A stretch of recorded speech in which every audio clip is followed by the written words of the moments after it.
అప్పుడప్పుడు చంద్రబాబు నాయుడు గారు చెప్తుంటారు ఒక అవకాశంగా చూసుకోవాలని.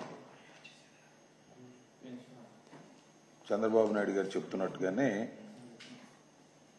ఈరోజు ఈ సంక్షోభాన్ని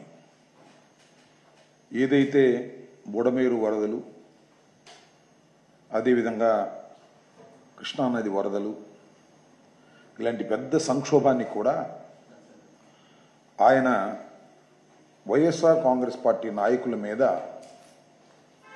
కక్ష తీర్చుకోవడానికి ఉపయోగించుకునే ప్రయత్నం చేయటం చాలా విచారకరమని ఈ సందర్భంగా చెప్పదలుచుకున్నాను. అదేమిటంటే ప్రకాశం బ్యారేజ్లో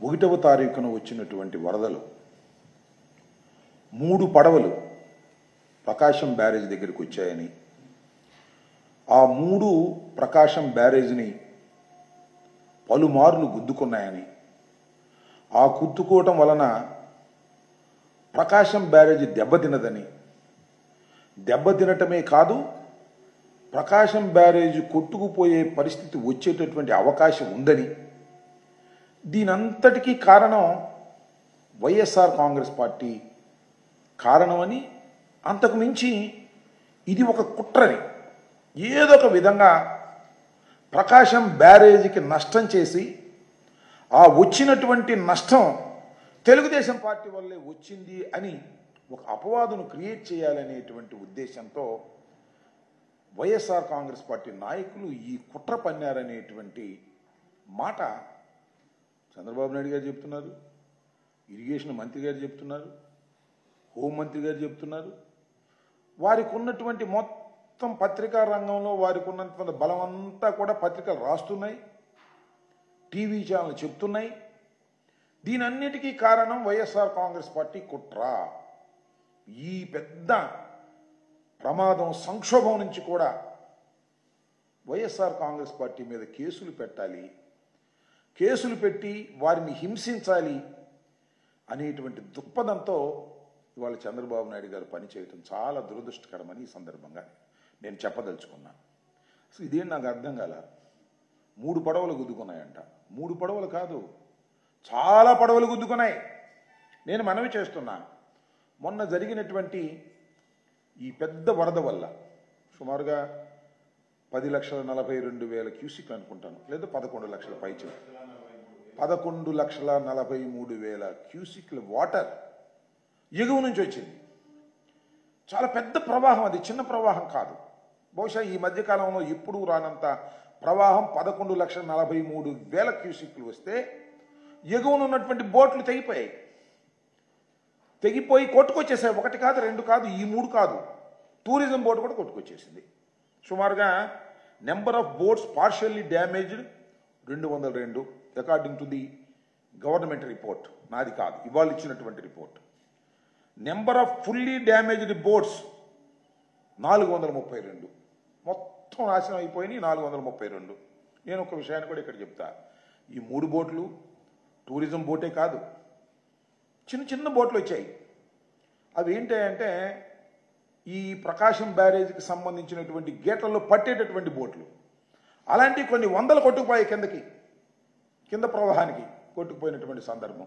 ఈ 3 బోట్లు చాలా పెద్దవి కాబట్టి అవి పట్టేస్తే అవి డ్యామేజ్ చేయడానికి కుట్ర పన్ని వైఎస్ఆర్ కాంగ్రెస్ పార్టీ వాళ్ళు ఇదంతా చేశారు. దానిలో పాపం కోమటి రామ్మోహన్ అనే ఆయన ఒక ఆయన, ఉషాద్రి అనే ఆయన ఒక ఆయన, వీళ్ళిద్దరిని నిన్న అరెస్ట్ చేశారు, ఎఫ్ఐఆర్ రిజిస్టర్ చేశారు, కోర్టులో ప్రొడ్యూస్ చేశారు. వీళ్ళిద్దరూ వైఎస్ఆర్ కాంగ్రెస్ పార్టీకి చెందినటువంటి వ్యక్తులు అనేటువంటి మాట మాట్లాడుతున్నారు. నేను ఇక్కడ చాలా స్పష్టంగా కొన్ని ఫ్యాక్ట్స్ని మీ ముందుకు తీసుకురావడానికి ప్రయత్నం చేస్తా. కోమటి రామ్మోహన్ అనే ఆయన కోమటి జయరాం గారికి సమీప బంధువు. ఇది నేను సృష్టించింది కాదు, వాస్తవం ఇది. ఆయన ఏంటి, తెలుగుదేశం పార్టీలో అమెరికాలో ఉంటాడు, ఎన్ఆర్ఐ వింగ్కు సంబంధించినటువంటి నాయకుడు, హెడ్ ఆయనే. అదేవిధంగా ఉషాద్రి, ఈయన లోకేష్ గారితో ఫోటో దిగుతూ, మేము ట్విట్టర్లో కూడా పెట్టాం, లోకేష్ గారితో ఫోటో దిగుతూ కనిపించినటువంటి వ్యక్తి. వీళ్ళిద్దరూ వైఎస్ఆర్ కాంగ్రెస్ పార్టీ నాయకులట. నాయకులే కాదు, వీళ్ళిద్దరూ తలసాని రఘురామ గారికి సన్నిహితులంట. వీరిద్దరూ నందిగం సురేష్ గారికి సన్నిహితులట. ఆల్రెడీ నందిగం సురేష్ గారి మీద ఎక్స్ ఎంపీ గారు, ఆల్రెడీ తలసరి రఘురాం గారి మీద ఎమ్మెల్సీ గారు ఆయన మీద ఆల్రెడీ కేసులు పెట్టారు. తెలుగుదేశం పార్టీ ఆఫీస్ మీద దాడి చేశారని అప్పుడు ఎఫ్ఐఆర్లో లేవు, అప్పుడు ఇన్వెస్టిగేషన్లో లేవు. తెలుగుదేశం పార్టీ అధికారంలోకి వచ్చిన తర్వాత ఇప్పుడు చేర్చారు ఈ 2 పేర్లు. చేర్చి ఒక ఆయన అరెస్ట్ చేశారు, ఇంకా ఒక ఆయన అరెస్ట్ చేయవలసి ఉంది. ఆయన యాంటిసిపేటరీ బెయిల్లో ఉన్నారు. వీళ్ళిద్దరి మీద మరొక కేసుని పెట్టి వారిని లోపల పెట్టేయాలి, వారిని భయపెట్టేయాలి. వైఎస్ఆర్ కాంగ్రెస్ పార్టీకి జగన్మోహన్ రెడ్డి గారికి సన్నిహితంగా ఉన్న వాళ్ళందరి మీద కక్ష సాధించాలనేటువంటి ఏకైకమైన దృక్పథంతో తప్ప ఏమైనా ఉందని నాకు అర్థం కాలే. 3 బోట్లు పెట్టి ప్రకాశం బ్యారేజ్ని పడగొట్టేసి, కృష్ణా జిల్లాని ముంచేసి, గుంటూరు జిల్లాని ముంచేసి, ఇంత పెద్ద విధ్వంసానికి వైఎస్ఆర్ కాంగ్రెస్ పార్టీ పూనుకుందనేటువంటి మాట ఎట్లా వచ్చింది నోరు నాకు చంద్రబాబు నాయుడు గారు? నేను తెలియక అడుగుతాను. ఇంత చౌకబారు ఎత్తుకనేసి మమ్మల్ని భ్రష్టు పట్టించాలనేటువంటి ప్రయత్నం చేస్తున్న మీకు నేను మనవి చేస్తున్నా, దీన్ని ఎవడో నమ్మడు. మేమేం భ్రష్టు పడతాం. ఇలాంటి ఆరోపణలు చేస్తున్నటువంటి మీరు భ్రష్టు పడతారు. మీరు భ్రష్టు పట్టే ప్రమాదం ఉంది. అదే స్వామి చెప్తారు, అబద్ధం చెప్పినా అతిగా దట్టు ఉండాలని. అరే ఒక కుట్రకోణాన్ని మీరు బయటికి తీస్తే ఆ కుట్రకోణం మేము ప్రజలు నమ్మే విధంగా ఉండాలి కదా. ఒక బోట్ వచ్చిందా? టూరిజం బోట్ వచ్చి పట్టింది కదా. మరి టూరిజం బోట్ ఏం చేయాలి? ఈ 3నంట ఒకే తాడు కట్టేసారంట, లంగర్ వేయలేదంట. ఎన్ని పడవలయ్యా కొట్టుకుపోయింది. మొన్న జరిగినటువంటి ఈ అసలు 11,42,000 క్యూసిక్ల వాటర్ వస్తుందని ఎవరైనా ఊహించారా? ప్రభుత్వానికి మాత్రం తెలిసి ఉండాలి, ప్రభుత్వం హెచ్చరించాలి. ప్రభుత్వానికి తెలియదు, తెలిసినా హెచ్చరించలేదు. ఈ బోట్లు కొట్టుకొచ్చి దానికి పడి ఆ కౌంటర్ మ్యాన్ అయ్యో, ఆ కౌంటర్ ఉన్న పోలేదో దెబ్బతింటే దాన్ని జగన్మోహన్ రెడ్డి గారి పార్టీ మీద రుద్దేసి కొంతమందిని అరెస్ట్ చేసేసి లోపల పెట్టేస్తే ఒక పని అయిపోతుంది అనేటువంటి ఉద్దేశంతో మీరు ప్రవర్తిస్తున్నారు. ఏమిటిదంతా నాకు అర్థం కాల. ఎందుకు ఈ కక్ష సాధింపులు? చంద్రబాబు నాయుడు గారిని అడుగుతా ఉన్నా, ప్రతి వారి మీద కేసులు పెట్టి లోపల పెట్టి వారిని హింసించాలి, వారిని భయపెట్టాలి అని మీరు ప్రయత్నం చేస్తున్నారే, ఎందుకు ఇంత స్థాయికి దిగజారిపోయారు మీరు? నేను ఒకటే మనవి చేస్తున్నా, మీరు సామాన్యులు కాదే. బ్రహ్మాండమైన నెంబర్తో ఈ రాష్ట్రానికి ముఖ్యమంత్రి అయ్యారు. మీకు జనసేన పార్టీ సపోర్ట్గా ఉంది. అంతేకాదు కేంద్రంలో ఉన్నటువంటి రాజకీయ పక్షం, అధికారంలో ఉన్నటువంటి పవర్ మీ చేతుల్లో ఉంది. ఇంతమంది ఉన్నా ఏమిటి కుట్రలు, ఈ కుతంత్రాలు? దీన్ని బట్టి నాకు అర్థమవుతుంది ఒకటే, చంద్రబాబు నాయుడు గారికి జగన్మోహన్ రెడ్డి గారు అంటే భయం. జగన్మోహన్ రెడ్డి గారు అంటేనే కాదు, జగన్మోహన్ రెడ్డి గారి వెనుక ఉన్న 40% ఓట్లంటే భయం. అంతేకాదు మీరు గెలిచారే, ఆ గెలుపు మీది కాదని భయం. 3 కలిస్తే మేము గెలిచాము, లేకపోతే మేము ఓడిపోయే వాళ్ళము అనేది మీకు తెలుసు కాబట్టి భయం. జగన్మోహన్ రెడ్డి గారిని ఏదో ఒక విధంగా అణగదొక్కేస్తే పని అయిపోతుంది అనుకుంటున్నారు. అణగదొక్కేస్తే అణిగిపోయే స్థితిలో జగన్మోహన్ రెడ్డి గారు, వైఎస్ఆర్ కాంగ్రెస్ పార్టీ లేదు అనే విషయాన్ని మీరు గమనించకపోవటం, గ్రహించకపోవటం, అది మీ అహానికి సంబంధించినటువంటి అంశమని మనవి చేస్తున్నాం. ఇవాళ మీరందరూ కలిసిన 40% ఓట్ షేర్తో ఇవాళ జగన్మోహన్ రెడ్డి గారు ఉన్నారనే విషయాన్ని మీరు దయచేసి మర్చిపోకండి. మర్చిపోలే, మీరు భయపడుతున్నారు. ఆలోచించుకోమని మనవి చేస్తున్నా. ఇంత దుర్మార్గమైనటువంటి కార్యక్రమాలు మీరు చేసి జగన్మోహన్ రెడ్డి గారి పార్టీ మీద రుద్దేసి కేసులు పెట్టేసి తలసిల రఘురామ్ గారిని మళ్ళా కేసులు ఇరికించాలని, అదేవిధంగా నందిగం సురేష్ను మళ్ళా లోపలే ఉన్నాడు కాబట్టి మళ్ళా ఈ కేసులో పెట్టి అసలు బెయిల్ రాకుండా చేసేద్దాము అనేటువంటి ఒక కుట్రపూరితమైన అణచివేయాలనేటువంటి దృక్పథంతో మీరు పనిచేస్తున్నారు. అణచి వేస్తే అణిగిపోయేటటువంటి వ్యక్తులు కాదు వీరు. మేము అంతకంటే కాదు, మీరు అణిచేసిన కొందికి రాటు తేలేటటువంటి పరిస్థితుల్లో మేము ఉంటామనే విషయాన్ని మీరు దయచేసి గుర్తుపెట్టుకోమని మనవి చేస్తున్నాం. ఒక సంఘటన జరిగితే దాని నుంచి గుణపాఠాలు నేర్చుకుని మరింత మెరుగైన సాయాన్ని అందించవలసినటువంటి మీరు ఈ పడవల కంటే ఎల్లో రంగు ఉందంట. ఎల్లో రంగు ఉందంటే అది వైఎస్ఆర్సీపీ రంగు అంట. ఎల్లో రంగు కాదు నాయన, అది సముద్రపు నీటి రంగు. ఎవరైనా పడవలకు అది వేసుకుంటారు, అది సహజం. నువ్వు వెళ్ళు నిజాంపట్నంలో కానీ మచిలీపట్నంలో కానీ ఇంకో చోట కానీ బోట్లకు వెళ్తే ఎల్లో రంగు ఉంటుంది. అది తరతరాలుగా వస్తున్నటువంటి అంశం. అది దానికి ఎల్లో రంగు ఉంది కాబట్టి ఇది జగన్మోహన్ రెడ్డి గారు కుట్రా అనేటువంటి పద్ధతుల్లో మీరు పనిచేయటం చాలా దుర్మార్గమైనటువంటి అంశం.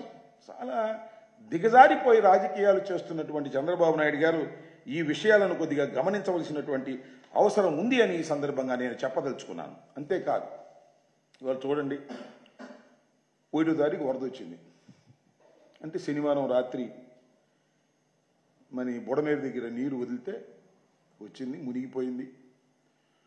వారి లెక్క ప్రకారమే 46 మంది చనిపోయారు. 46 మంది మా కాదు చనిపోయింది, ఇంకా చాలా ఎక్కువ మంది చనిపోయారు, గల్లంత అయిపోయారు, వందల సంఖ్యలో చనిపోయారు. నిదానంగా అన్నీ బయటకు వస్తాయి. ఈ రోజు వరకు 10 రోజులు అవుతుంది. బాధితులకు సరైన సక్రమమైన సహాయం అందనటువంటి పరిస్థితి, అలో లక్ష్మణ అని విలవిల్లాడుతున్నటువంటి పరిస్థితి. ఆ పరిస్థితి ఇంతవరకు సరిదిద్దలేకపోయారు.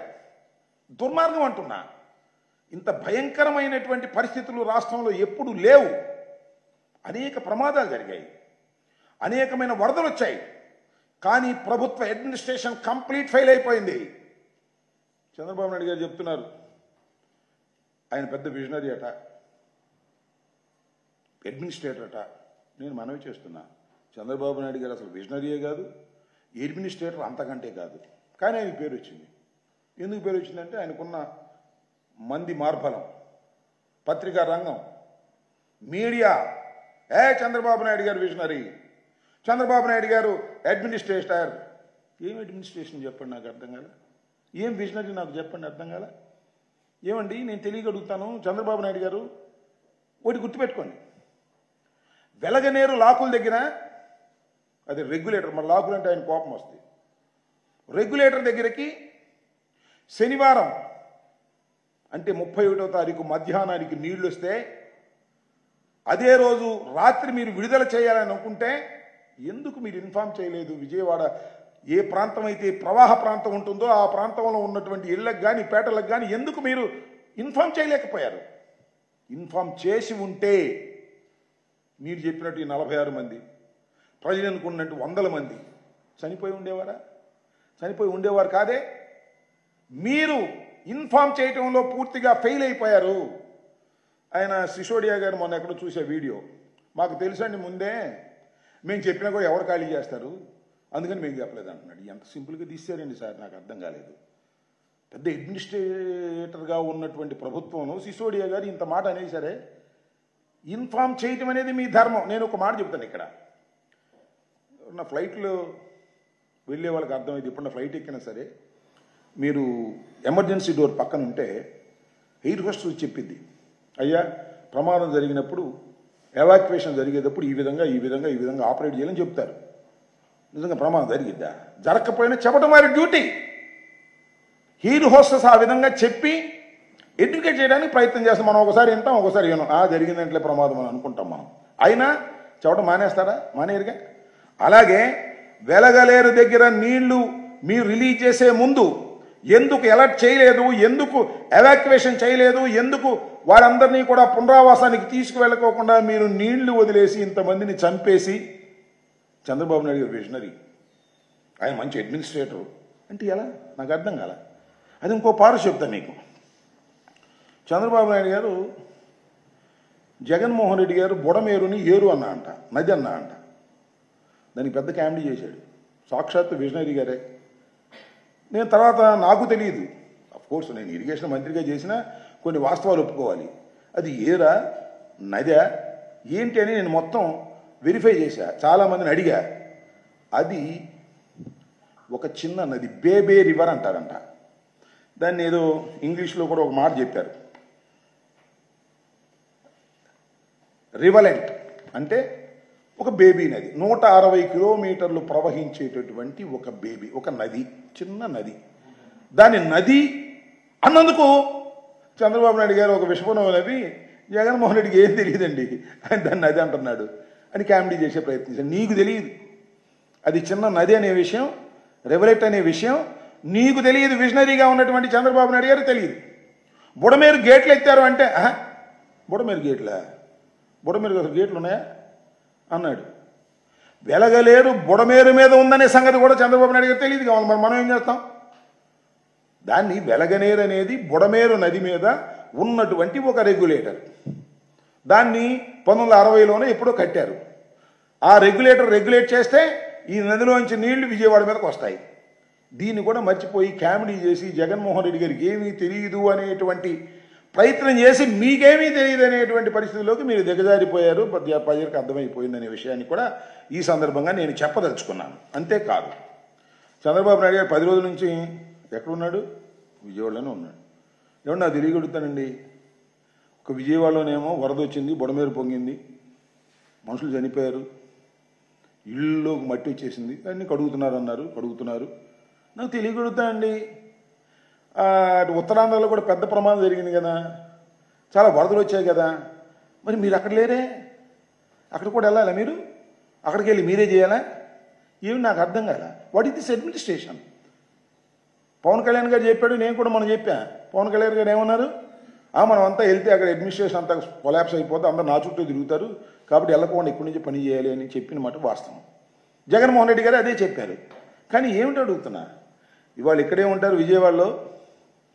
నాకు చాలా చిత్రంగా కామెడీగా అనిపించింది. సరే, ఇలాంటి సందర్భంలో కామెడీగా అనిపించినా అది కామెడీగా మనం భావించకూడదు. నారా చంద్రబాబు నాయుడు గారు ప్రెస్ మీట్ పెడతారు. ప్రెస్ మీట్ పెట్టి ఇవాళ 25 కిలోలు బియ్యం, 2 కిలోలు ఉల్లిపాయలు, 3 కిలోలు బెండకాయలు, ఒక నూనె ప్యాకెట్టు, ఇవన్నీ మేము ఇస్తామని ఆయన చెబుతున్నాడు. ముఖ్యమంత్రి గారు విజయవాడలో రెవెన్యూ డిపార్ట్మెంట్ ఉంది, కలెక్టర్ ఉన్నారు, ఎస్పీ ఉన్నారు, ఇంతమంది ఉంటే ముఖ్యమంత్రి గారే చెప్పుకునే పరిస్థితి ఎందుకని అడుగుతా ఉన్నా. అంటే నేను తప్ప ఎవడో పని చేయట్లేదు, నేనే పని చేస్తున్నా ఇక్కడ అని మెప్పు పొందాలనే తాపత్రం. నిజమే, కొత్తలో 2 రోజులు అనుకున్నారు, అరే ఈ వయసులో కూడా బ్రహ్మాండంగా తిరుగుతున్నాడు రా అని కొంతమంది అమాయకులు అనుకున్నారు. ఇప్పుడు ఏమనుకున్నారు తెలుసా? ఓవర్ యాక్షన్ చేసేస్తున్నాడే చంద్రబాబు నాయుడు. ఓవర్ యాక్షన్ చేసేస్తున్నాడు. పద్యానికి నేనే అంటున్నాడు, పాల ప్యాకెట్ కూడా నేనే ఇస్తానంటున్నాడు, 24 గంటలు అక్కడే ఉంటున్నాడు, ఆ బస్సులోనే ఉంటున్నాడు. ఇదేమిటి అనేటువంటి పరిస్థితిలో ఉంది. చంద్రబాబు నాయుడు గారు ఎంత గొప్ప విజనరీ అంటే, నేను చెప్పాను ఇంతకుముందు, ఆయన ఇల్లు ఎక్కడుంది?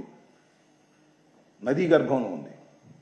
నాకు అడుగుతాను, చంద్రబాబు నాయుడు గారు ఏమనుకోవద్దు, ఈ వరదలు తగ్గిన తర్వాత కూడా ఆ ఇంట్లోనే ఉంటారా విజనరీ గారు మీరు? లేదు, ఆదర్శంగా ఉండాలని ఆ ఇల్లు వదిలేసి వేరే చోటకు వచ్చి ఒక చట్టబద్ధమైనటువంటి గృహంలో ఉంటారా, లేక చట్ట వ్యతిరేకంగా నిర్మించబడినటువంటి ఆ నది ఒడ్డున ఉన్నటువంటి దానిలోనే ఉంటారా? అదేమంటే మునగలేదని కొంతమంది, మునిగిందని కొంతమంది, చివరికి ఆయనే చెప్పాడు మునిగిన మాట నిజమేనని. ఏదో కొద్ది నీళ్ళు వచ్చి తప్పేంటి అంటున్నాడు. ఎందుకు రావు నీళ్లు? నాకు అర్థం కాల. చివరికి సత్యనారాయణ రాజు గారి ఆయన ఆశ్రమం కూడా మునిగిపోయింది. అది చాలా ఎత్తులో ఉంటుంది. కాబట్టి మీ విజనరీ అలాంటిది. మునిగిపోయే ప్రదేశంలో మీరుండి, పోయినసారి నాకు గుర్తు, పోయినసారి వరదలు వచ్చినప్పుడు ఇలాగే ఒక బోటు వచ్చి అడ్డం పడింది. నా ఇల్లు ముంచడానికి బోటు అడ్డం పెట్టారు అన్నాడు మేము అధికారంలో ఉన్నప్పుడు. దానికి ఏమిటిది నాకు అర్థం కాదు. నీ ఇల్లు ముంచడానికేమో ఆ రోజున బోటు అడ్డం పెట్టాం, ఈ రోజునేమో ప్రకాశం బ్యారేజ్ని ధ్వంసం చేయడానికే బోట్లు పెట్టాం అనేటువంటి మాటలు మాట్లాడి కుట్ర చేసేటటువంటి పరిస్థితి మీరు చేస్తున్నారు. ప్రతి దానిలోనూ ఒక కక్ష సాధింపు చర్యలకు పాల్పడాలనే పద్ధతుల్లో పనిచేస్తున్నటువంటి మీకు నాకు ఒక విషయం గుర్తొస్తుంది. చంద్రబాబు నాయుడు గారు 3 మాసాల్లోనే ఎంతగా అప్రదిష్ట పాలయ్యారో నేను ప్రత్యేకంగా చెప్పాల్సిన అవసరం లేదు. ఇంత నెంబర్తో గెలిచినటువంటి నారా చంద్రబాబు నాయుడు గారు కేవలం 100 రోజులు నిండక ముందే ఇంతగా అప్రదిష్ట పాలయ్యారు. మీ క్రేజ్ తగ్గిపోయింది, మీరు డౌన్ఫాల్ అయిపోతున్నారనే విషయాన్ని మీరు గమనించాలి. దానికి కారణం కక్ష సాధింపు చర్యలు చేయటం వల్లనే. ఇవాళ నాకు మా పల్నాడు జిల్లాలో పెదకూరుపాడు కాన్స్టిట్యున్సీలో నంబూరి శంకర్రావు గారు మాతో పాటు ఎమ్మెల్యేగా చేశారు. ఆయన వరద కొన్ని ప్రాంతాలు మునిగిపోతే ఆ వరద ప్రాంతాలు చూడాలనేటువంటి ప్రయత్నం చేయడానికి వెళుతుంటే తెలుగుదేశం కార్యకర్తలు వచ్చి దౌర్జన్యం చేసినటువంటి సంఘటన మీడియా దృష్టికి తీసుకురావాలని మనవి చేస్తున్నాను. దీనికి కారణం మీరు కాదా చంద్రబాబు నాయుడు గారు? ఇవాళ కూడా మీరు అలాంటి దౌర్జన్యాలను ఆపకోకుండా దౌర్జన్యాలను కొనసాగించే విధంగా మీరు చేస్తున్నారు. ఒకసారి చూడండి ఆ విజువల్స్ ఎంత భయంకరంగా ఉన్నాయో. ఒకసారి వేయ్యా.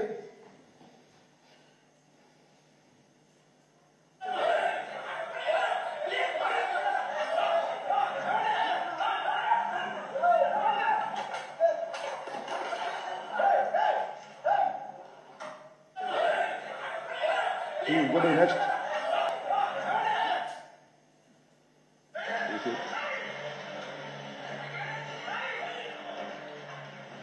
వేసి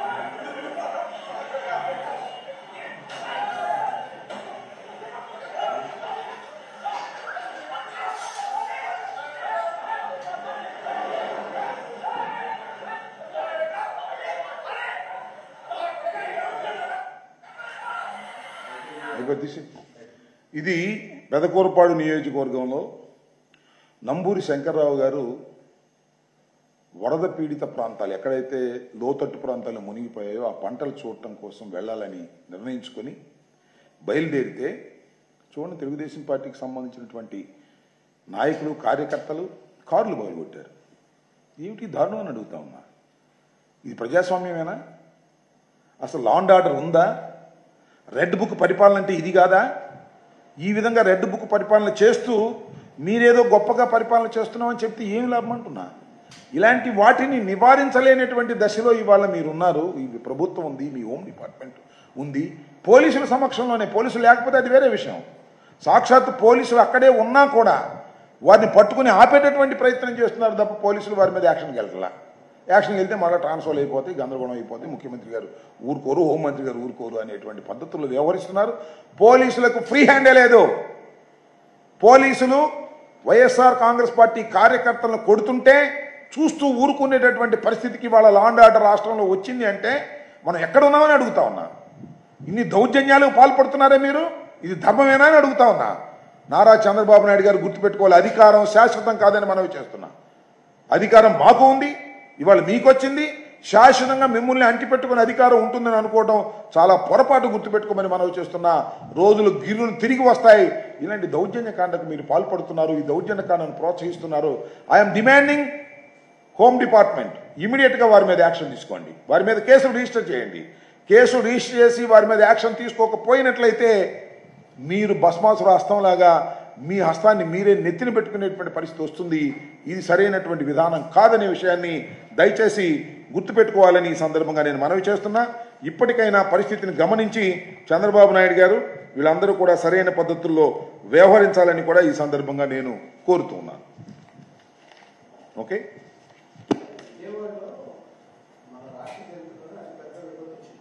విజయవాడలో మన రాష్ట్ర చరిత్రలోనే చాలా పెద్ద విపత్తు వచ్చింది. ఎస్, ఎగ్జాక్ట్లీ 46 మంది అని చెప్పేసి వాళ్ళ రిపోర్ట్ చెప్తుంది.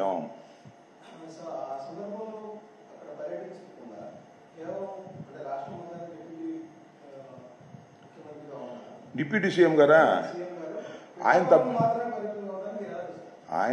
ఆయన మొన్నే చెప్పాడుగా, పిఠాపురం అంటే that is his own constituency.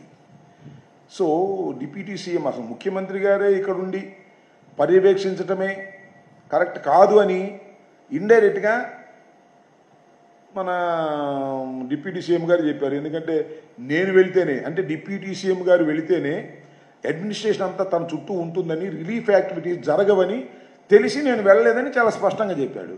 ఇవాళ ఆయన కాన్స్టిట్యున్సీ కాబట్టి ఆయన వెళ్ళి ఉంటాడని నేను అనుకుంటున్నా.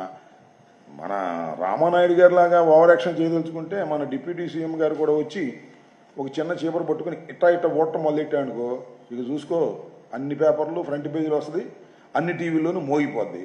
కాకపోతే ఆ ప్రచారం ఇష్టం లేదని నేను అనుకున్నాడేమో.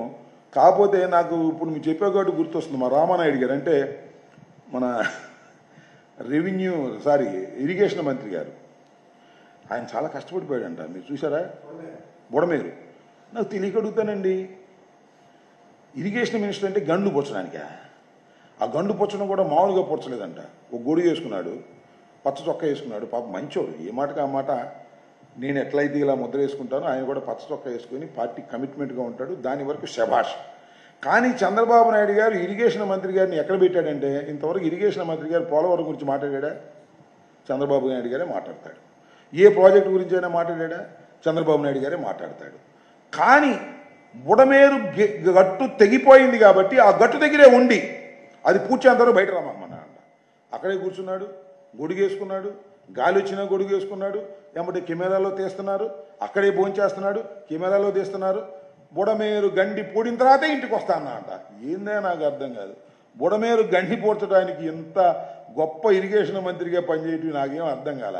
అక్కడ మిలిటరీ వచ్చింది, గుత్తేదారులు వచ్చారు, వీళ్ళందరూ కలిసి గండి పూడ్చారు.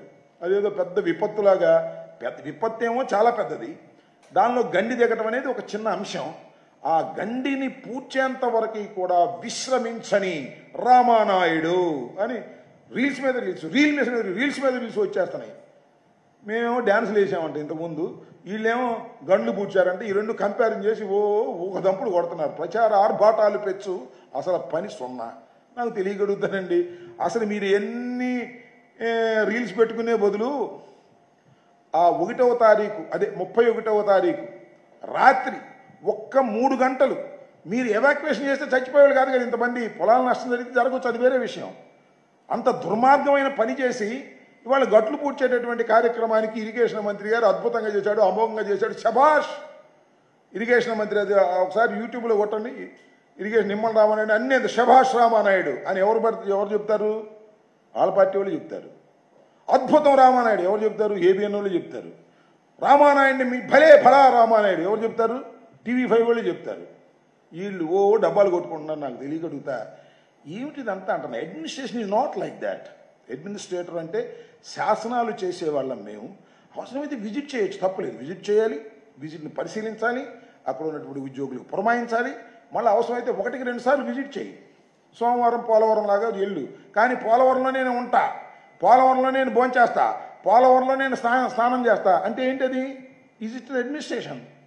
అదేమంటే అంబటి రాంబాబు గారు అలా చేయలేదు, డ్యాన్సులు వేసాడు, ఆయన ఏమో అరిశాడు. ఏమిటిది నాకు అర్థం కాల. ఏదో సంక్రాంతికి కాసేపు డ్యాన్స్ వేస్తే అది గొప్ప విషయం. చంద్రబాబు కూడా డ్యాన్స్ వేసాడు యోగాలు, మీరు ఎప్పుడు చూసారా? యోగా సందర్భంలో అదే చూపించి సరిపోయిందా? కాకపోతే ఏంటంటే ఇవాళ మీడియా ప్రభావం పెరిగింది కాబట్టి యూట్యూబ్లో రకరకాలుగా శభాష్ రామానాయుడు, శభాష్ నిమ్మల, బడిరా నిమ్మల, సొంత డబ్బాలు కొట్టుకుంటే ప్రయోజనం లేదు నాయన. మీ గురించి ఏమనుకుంటున్నారు ప్రజలు అర్థం చేసుకోండి. మొట్టమొదటి 2 రోజులు అరే భలే కష్టపడుతున్నారు అన్నారు, తర్వాత ఏమో అబ్బో ఓవర్ యాక్షన్ అయిపోయిందిరా బాబు అని అన్నారు. ఓవర్ యాక్షన్ తగ్గించండి, రియల్ యాక్షన్ చేయండి, ప్రజలకు ఉపయోగపడే విధంగా మీరు ప్రవర్తించండి, ఆపద కాలంలో ఉన్న ప్రజలకు సహాయాన్ని అందించే విధంగా చేయండి తప్ప పాల ప్యాకెట్ కూడా ముఖ్యమంత్రి గారు తీసుకెళ్తాడు, బెండకాయలు కూడా ముఖ్యమంత్రి గారు తీసుకెళ్తాడు, ఇల్లు కడగడం కూడా ముఖ్యమంత్రి గారు దగ్గర నుండి కడిగిస్తానంటే ఎట్లా కుదురుతుంది? అడ్మినిస్ట్రేషన్లో ఇంత పెద్ద రాష్ట్రంలో ఎన్ని కోట్ల మంది ప్రజలు ఉన్నారు. ఇవాళ విజయవాడలో 46 మంది వారి లెక్క ప్రకారం చనిపోయారు. ఈ 46 మంది చనిపోవడానికి మీరు చేసిన ఏకైక తప్పిదం అదేమిటంటే ముందుగా మీరు వార్నింగ్ ఇవ్వకోకుండా, ఎవాక్యుయేషన్ చేయకోకుండా చేసిన తప్పిదం వల్ల ఇంతమంది చనిపోయారనేటువంటి వాస్తవాన్ని మీరు గమనించలేకపోతే చాలా దురదృష్టమని ఈ సందర్భంగా నేను చెప్పదలుచుకున్నాను.